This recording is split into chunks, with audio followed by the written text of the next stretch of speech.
One of the television's most famous personalities who got his start in Chicago was Hugh Downs. Tell me what made Hugh so special in those days.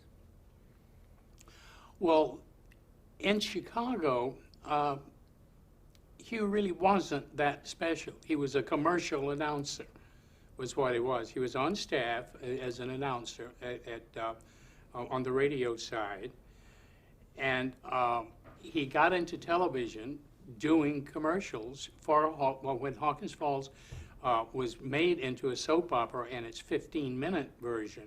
Hugh became the commercial announcer on Hawkins Falls for that. As a matter of fact, the gal he worked with was Betsy Palmer. Then she was Patty Palmer in Chicago, but she became, or is it Pat? I always mix it up because I never knew why she changed her name. But it was Patty Palmer in Chicago was the commercial girl on Hawkins Falls. But then the talent, you understand, when you're going to do a show is limited per se, and the first rule would be, is there anybody on staff that can do it, because they're getting paid anyway.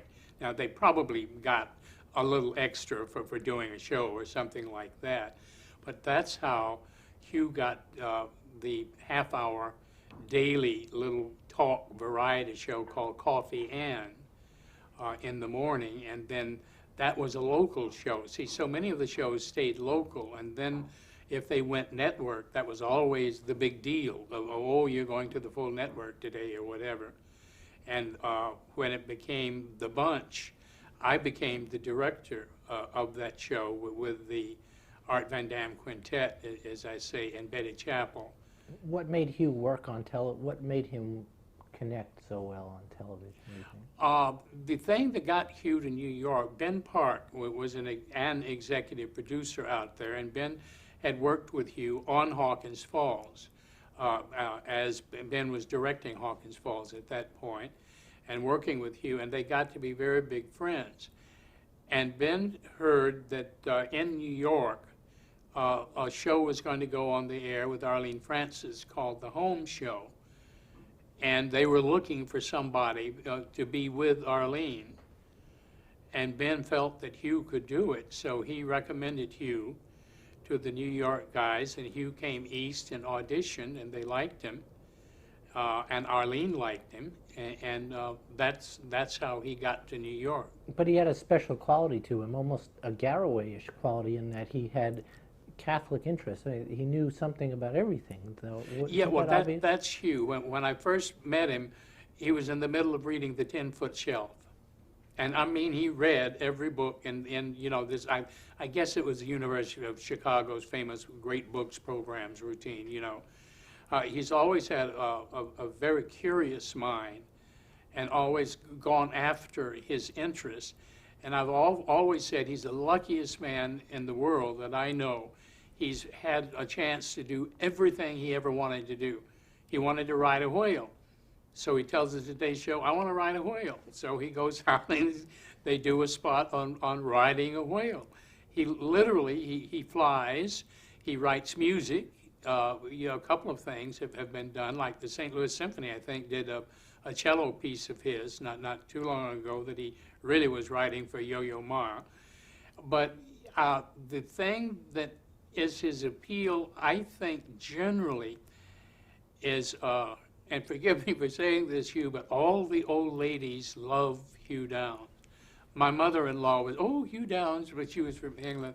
What a lovely man. What you know, and Bollywood was lucky enough to meet him on occasion, etc. But it's that, oh, he's such a nice man. He comes across as a genuinely nice person, and I think that's an awful lot of his appeal as far as television is concerned. You told me a couple of incidents involving Hugh. One was a piece for kazoo and orchestra? Yeah, that was on The Bunch. Oh, I told you, on Fridays we had the full orchestra in addition to the Van Dammes, and we decided that we'd do a concerto. So Lou Scallender, the bass man for the Art Van Damme Quintet, wrote a concerto for kazoo and orchestra. And all the kazoo played was one note, and that note was an A, which just happens to be the same note that the orchestra tunes up by, you know. So we went through the whole formal bit of Gallicchio with the baton and tapping, et cetera, and then Hugh, may I have my A, please? And the oboe gives the A, and the whole orchestra goes through that sound, you know. And then up came the piece. It was about a 3-minute piece, and very dramatic and very big, full of timpani, especially, and all. And all Hugh ever played periodically was ooh, A, you know, and that was it. And at the end, the sound effects with wild applause, and he took his bows, you know. It would be that type of silly thing for the bunch. But he could make fun of himself. Oh, yeah.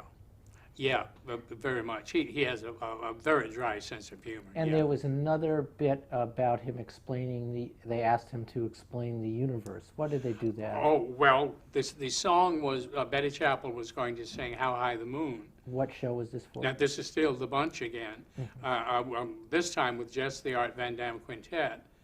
And I said, okay, let's just puncture old Hugh today. And the gimmick was, Hugh, would you explain the universe to us? Well, he was sitting at a table with a big bowl of fruit. Well, this grapefruit will be the sun, and this grape will be the other. And as he explained, he was so long-winded and went on one by one, the Van Damme would just peel off. They'd leave. And Betty was the last one to leave, etc. And as soon as she left, we hit the downbeat. She did the whole song of How High the Moon. And when we cut back to Hugh at his table, he was still doing his recitation of what makes the universe, you know. So it was just crazy little things like that. What was Jack Parr's comment about Hugh? Oh, well, if you ask Hugh Downs what time it is, he'll tell you how the watch is made. Now, you left Chicago to do Don McNeil, or you left NBQ. I left NBQ, yeah, to do Breakfast Club. How did that come about? Well, in 1972, the Philco. 1972, 52. 52, right. Oh, gosh, yeah, all that long ago. 1952, the political conventions were in Chicago. They were the conventions that Eisenhower was nominated for the Republicans, and Stevenson was nominated for the Democrats. And Philco was very big in sponsoring all of the convention coverage for NBC. But Philco also happened to be one of the big sponsors of the Breakfast Club with McNeil. So they used McNeil doing spots every morning, half hour, I think it was. One spot at the Buckingham Fountain with the wives of these senators, or a spot over here, or what have you. And I worked with Don doing those spots. And when ABC decided to put him on the air as a simulcast, I got a call from them, would I like to direct it? And I thought about it and decided, yeah, I think I would. It was time for a change. Oddly enough, I was at NBC 5 years to the day. I started on February the 7th, 1949, and my last day of work at NBC was February the 7th, 1954. Now, one of the reasons why the station was changing was because it was taking more and more the network was coming from New York. The shows were coming Yes. from New York, not Chicago. Tell me about that. Well, the thing was, for instance, Garraway at Large went off the air because George Gobel was coming on. And by that time, of course, the cable was all the way through to the coast, and Gobel was originating from Hollywood, of course. So Gobel replaced Garraway at Large, and little by little, things just started peeling away, and without any replacements coming from the Chicago area. That basically is what happened, that Chicago just was drained right out of it. Now, were there any special challenges to doing the Breakfast Club? Other than the fact that it was a simulcast, you would have two sets of commercials. For instance, Swift and Company would be sponsoring McNeil on radio, but on television, Stayflow Starch would be sponsoring. So since everything, it literally, he sat at his desk with the microphone, etc., you covered whatever went on live. There was no rehearsal on Breakfast Club at all, except maybe Johnny Desmond's song or Eileen Parker's song. That was it. But the tricky part was dovetailing the two so that you would get time for a commercial. Don would say so-and-so, okay, and that'll be enough of that, boom. That would be the cue. Radio would cut loose and let go a pre-recorded Swift commercial that he had recorded the previous afternoon there. And I would do a Stay Flow commercial live. Now, the way we got it to dovetail was we built a long light box that was departmentalized into so many seconds, et cetera. And as he just followed the blinking lights as they went down, and when it hit red, he knew he had 10 seconds left. And Don got so very good at it, he would finish his live commercial right on the nose in time for Eddie Ballantyne and the orchestra to hit a playoff that would pay off both the Swift commercial for radio and the live television commercial that you had just seen.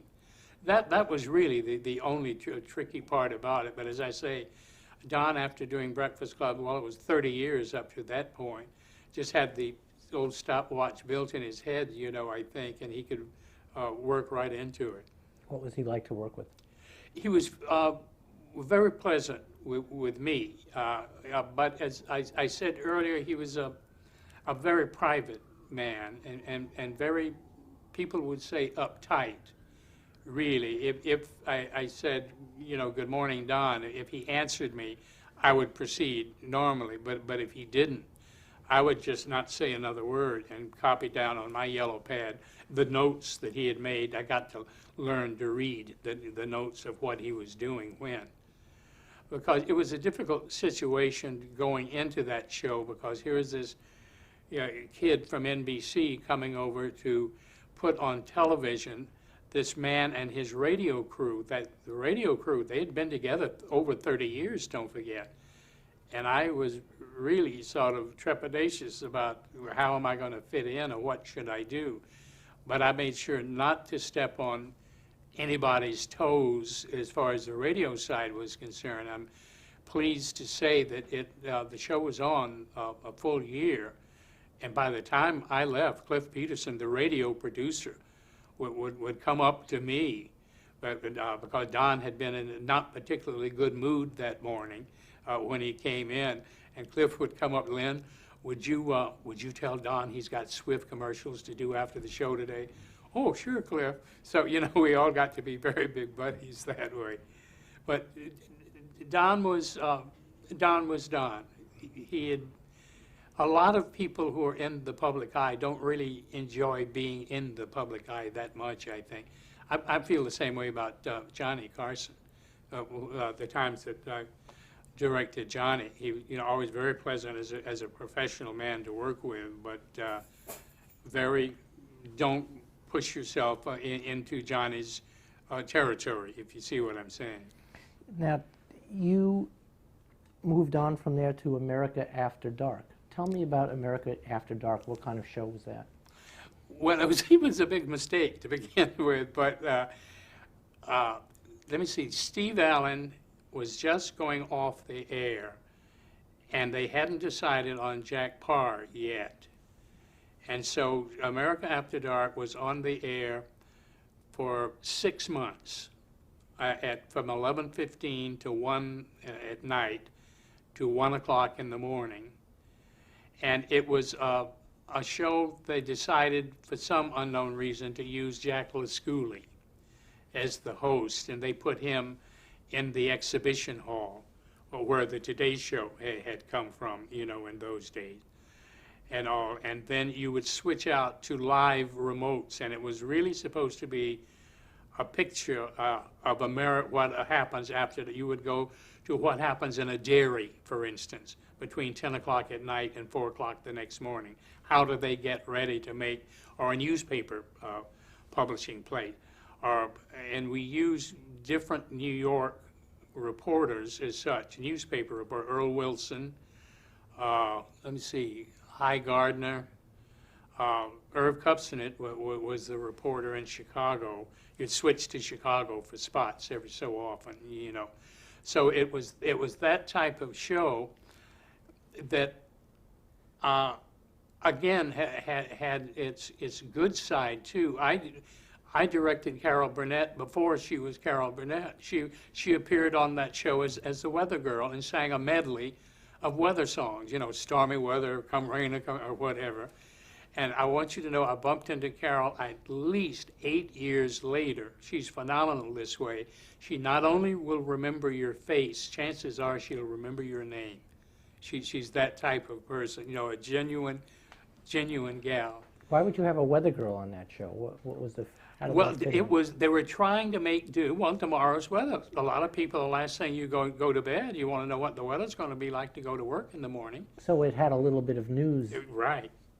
Right. There was no hard news. Now, wait, I take it back, because Bob Considine was a newsman. Yeah, we would have news on the show, too. And Mort Lindsay was the music conductor on it, who, you know, went on to Merv Griffin, and, well, to Judy Garland, really, is where Mort made his big splash. But Johnny Mathis showed up right by himself with the music tucked under his arm and sang a song he had just recorded called Chances Are. So you just never know, you know, it's that old bit, be nice on the way up, because you're sure going to pass them on the way down. Why didn't the show last? Well, frankly, when it was good, it was very good. And when it was bad, it was really pretty bad. It was late. You had absentee producers who really, one guy, Stanley, would always be playing squash at the Yale Club instead of doing his research, etc. But one person that I worked with on that show, and she's grand to this day, Liz Smith, was one of the writers on America After Dark. But I can truthfully say I'm the only person who did every single America After Dark show. Nobody else did. Oh, and Bob Quinn was my associate director, and he went on to, of course, to become Carson's director. What were some of the more unusual or memorable segments, would you say? Well, I never will forget, there was an Easter show, and Don Meyer was directing the insert from Chicago. And they went to Holy Name Cathedral in Chicago it was a Good Friday, you know, leading into Easter. And he had the choir, and he dollied and pulled back. And I said to him over the phone, I said, Don, how far back are you going? He said, to Staten Monroe, Lynwood. I said, fine. But you've never seen such a magnificent shot live, of course, in all your life. And I thought, my God, how are we going to follow that? Luckily, Judy Johnson was the girl singer, Mort's wife at that point. I sat her down in the stairwell, and she was just lit from the waist up, boom, and she did Easter Parade as a ballad, real slow ballad, you know, so that got me out of that one. But it, as I say, you could see it had, either it was going to be very good or it was going to be very bad. There was no in between. And like a lot of television was in those days, on a show with low budget, late at night, you could take a few chances, which meant young talent could be used. Yeah. You just mentioned Carol Burnett, Yeah. Johnny Mathis. They were all appearing Liz for Smith. minimum, of course, yeah. Anybody else come to mind? Wendy Hiller. Wendy Hiller was in New York doing The Moon for the Misbegotten. And Jack Lascouli was a fun man, but Jack really wasn't the brightest person in the entire world. And he would be great for, don't worry, Lynwood, if things go wrong, I've got my trombone. I can always play a trombone solo. And you say, sure, and he played terrible trombone, you know, to begin with. But I'd never forget, he was interviewing Wendy Hiller. Now, here's the lady who had created Eliza in Pygmalion with Leslie Howard and the whole thing. And Jack's first question was, and what was the last thing you've done, Miss Hiller? You know, it was just one of those things.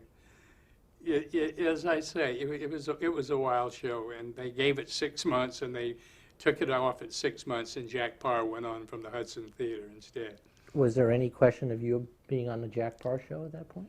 I had been told I would be, but then things, the home show went off at the same time. And Dick Lincoln felt that the director of the home show had been around longer and all, and he deserved the break of the stay on, so he got the Jack Parr show. But And where did you go to from that point? oh, I went to to the world of freelance. But you also went to Channel 13, right? Oh, well, not actually working at Channel 13. All of my NET stuff was at NBC. See, there was no PBS at that point, nor was there any Channel 13 per se. It was the educational network stuff was just starting. National Educational Television was just starting, and Bobby Sarnoff had told them that he would like to make a contribution, so he donated NBC and its facilities and its staff, namely people out of the special events staff, to make contributions to NET. And there I did a 13-week series with Billy Taylor called The Subject is Jazz. That was narrated, hosted by Gilbert Seldes, you know, who had written any number of showbiz stuff, you know. Well, and on that jazz series, we had everybody from Duke Ellington to Cannonball Adderley to Lee Conn, you just name it, everybody. Did they perform live? Yeah, oh yeah, it was a live show, and it was literally trying to teach you. Most people, including Whitney Ballion and the guy at the Village Voice, misunderstood what we were doing. They kept saying there's too much talk. Well, what we were doing was trying to tell you what is the blues. The blues literally has nothing to do. You can have happy blues, and all. It's really a 12-bar phrase that is repeated with an AABA thing, and that's the blues. And we'd have Leonard Feather, you know, explaining that, and all the experts of the field. It was a fun show to do. Aaron Copland was on it. Who else? Jazz and the other arts. Did you get Louis Armstrong? No, Louis wasn't around there. We had enough. My second trumpet was Doc Severinsen. We'd have Clark Terry. You'd have Eddie Lafransky, who had been the bass player for the Goodman Band. All of the basic guys were NBC staff, you know, like Doc and the rest of them. But then we would pick up the jazz musicians who would come on and perform for absolutely nothing, because they respected what we were trying to do. And I'm happy to say that 21 years later, I had a set of Kennys of the show, and they now reside out in music, something or other for television, out in California, the whole set of that show. So they do survive. Oh, yeah. You also did an art show. Well, that was the Sunday show. That was on 4 to 5 on Sunday afternoons with Frank Blair. So let me stay on PBS. Right. What other programs did you do for PBS? Well, I did a show on mathematics with Clifton Fadiman, who, believe it or not, was really a math whiz. In addition to everybody knowing him as information please host, you know, that routine.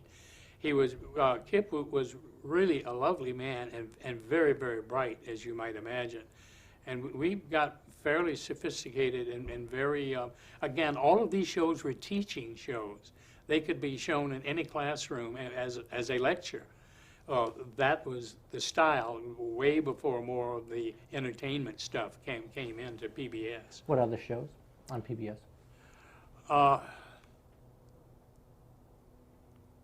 Now, have I forgotten some? Because I don't remember anymore. Now, the Clifton Fadiman show was simply you, Clifton, in front of a blackboard? No, it was a very elaborate set. I can't remember it now. I wish I did. Apparently, mathematically, you can have certain formulas that can be executed in the form of art. And if you get a circle up here and a circle down there, and you put strings all around it, and you twist those two, that becomes into a mathematical shape. that was the set. Cliff was about that big. Oh no, the production values were always very, never anybody standing at a blackboard. And what years would you say this covered? This would be 1965. 65? Now, wait a minute. No, I would think those would be 55, right? No, I moved to New York in 55. No, this would be about 10 years later because, see, I did the Today Show after all of this stuff. So, no, you're right. This would be early 60s, late 50s, early 60s. Right, because you left the Today Show in 60 with Garraway. Right. Right, and so this was before. Yeah, that. That would be the very tail, right. And the Sunday Show was also before the Today Show, no? No, the Sunday Show was after the Today Show. The Today Show. Right. And I just want to backtrack a little bit to Chicago, something I forgot to ask you. Yeah. Tell me about Dorsey Connors. Dorsey Connors, well, bless her heart, she's now about 89 years old, still doing very well, thank you. Dorsey, most people didn't know this. Her father was Bocce Connors, the Democratic, with all the things, if you'll pardon the expression, ward healer type political boss in Chicago. Because Dorsey would laugh about daddy this, daddy that. Dorsey had a how-to show. I think you mentioned earlier that she was the Martha Stewart of her day, but she did it all with coat hangers. That was Dorsey's gimmick.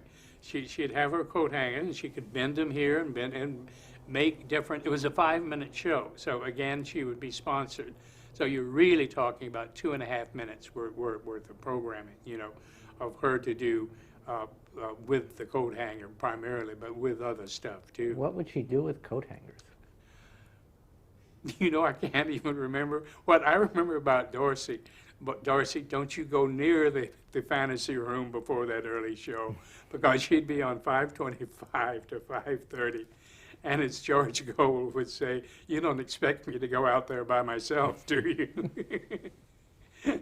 So I'd have to keep Dorsey away because she would become a little thick-tongued sometimes in explaining her coat hanger. Do you remember any difficulty with people literally being drunk on the air? Other than Dave Garraway not drunk, but in Chicago? Yeah, there was one. There was a show called Herbie Mintz. Let's cut right here.